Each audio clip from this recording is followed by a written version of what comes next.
If you are an agent developer still stuck in the prototype stage and you want to build an AI agent that actually goes into production to meet real users, this video might help you out. I'm going to talk about Google's Agent Development Kit, more popularly known as ADK, so go grab a coffee or some snack for the next 6 to 10 minutes because this can get boring, but if you make it to the end of the video, you will have a mental model of different stages and building blocks of enterprise-ready agent development. If you are a beginner level agent developer, you might have probably used one or the other variant of the agent building process where you start with one model call, then you need it to use a tool, so you add some glue code to your agent, then it needs to remember what happened 2 steps ago, so you bolt on some state to your agent, and next it needs a second model to check the first one because models are intelligent interns but still interns, so you need to keep an eye and need a second model for that. And just like that, before you know it, you have got this pile of scripts holding hands, and every one of them is fragile enough to break the entire agent when developed the wrong way. The worst part is how it fails. You change one prompt and something 3 files away stops working. There is no structure, no contract between the pieces. It's all duct tape. It works right up until the demo and then it doesn't. Sometimes not even in demo. So here's the mental model I want you to hold on to as an agent developer. You have 3 responsibilities: build the agent, orchestrate how agents work, and deploy it somewhere real. ADK is built around exactly those 3. Google's Agent Development Kit is an open source code-first agent development framework from Google for building and deploying agents. Code-first is the part I care about. Your agent is just Python you can read, diff, test, and review.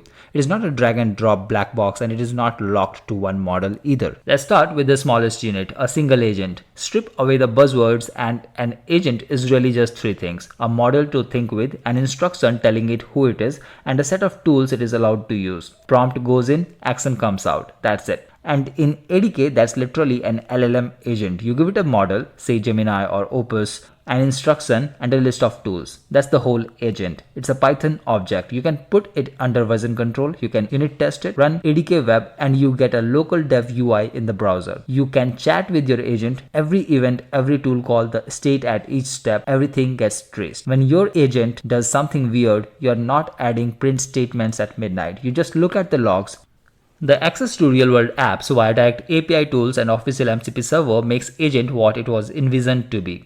Through tools is how your agent stops being a chatbot and starts being useful. Tools are what gives agent the capability to actually do things, and in ADK, a tool is just a Python function. You write normal functions with docstring, and ADK reads the signature and the docstring to tell the model how to call it. No schema wrangling in ADK, at least not needed. If you can write a function, you give your agent a new power. ADK speaks MCP, the Model Context Protocol, so you can plug in whole servers of tools that somebody else already built, file systems, databases, third-party APIs, without you writing the integration each time. Integrations are a huge amount of work you just don't have to do. One agent is great, but the real power move is a team. Instead of one giant agent trying to do everything badly, you have a coordinator that delegates to specialists, a billing agent, a support agent, a research agent. The coordinator just figures out who should handle what and hands it off. The same way how you would split work across a team of people, small, focused, each good at one thing. And there is more than one way to wire a team up. Sometimes it is a straight line, a pipeline, pass, then extract, then write.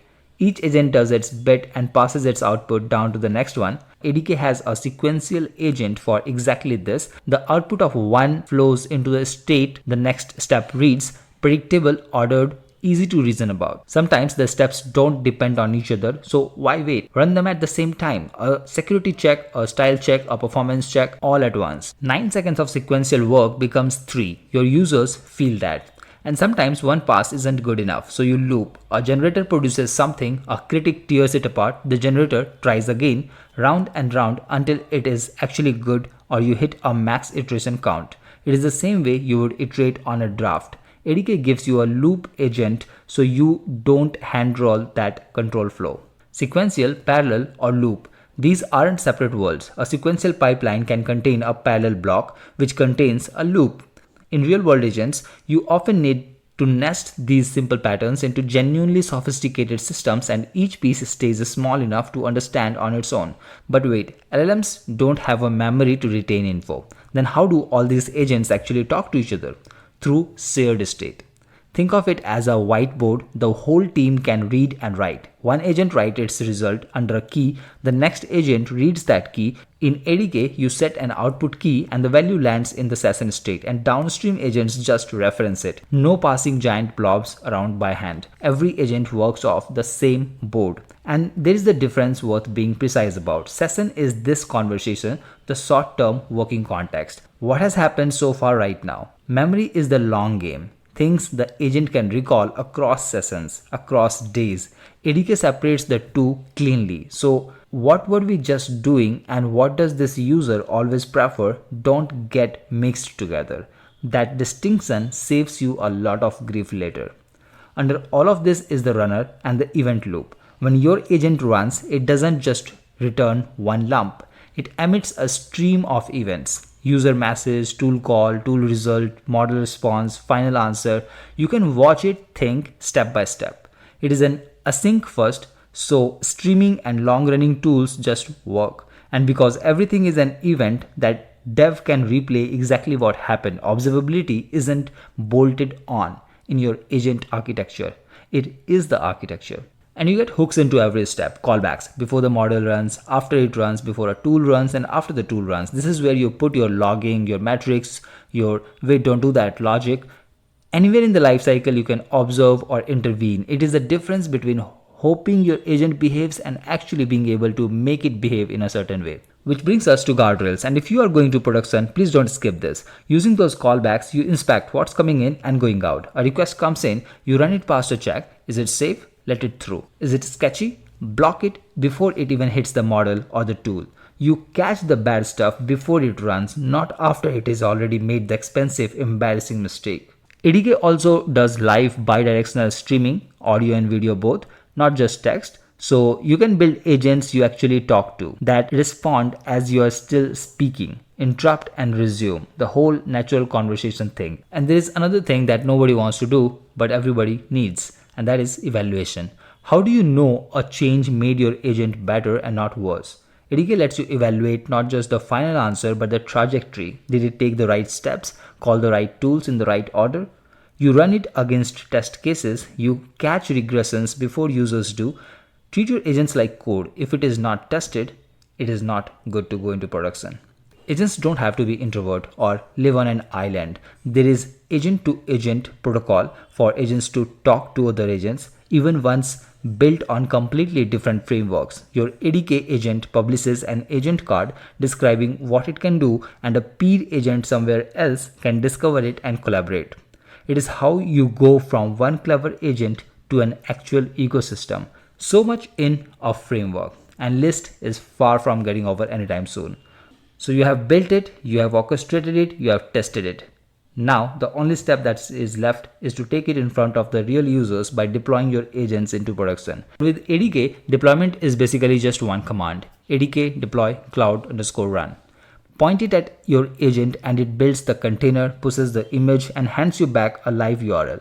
The thing that used to be a 2-day Docker file and YML story is now a coffee break. That's not a small deal, that's the gap between cool prototype and actually taking your agent live. And if you want it fully managed, this Vertex AI Agent Engine, you hand it your agent and it runs it at scale, sessions, tracing, auto-scaling, all handled for you. You are not babysitting infrastructure, you are just sipping agents, same agent code by the way, you don't rewrite anything to deploy it. That's the payoff of code first. So look at everything that's now just handled.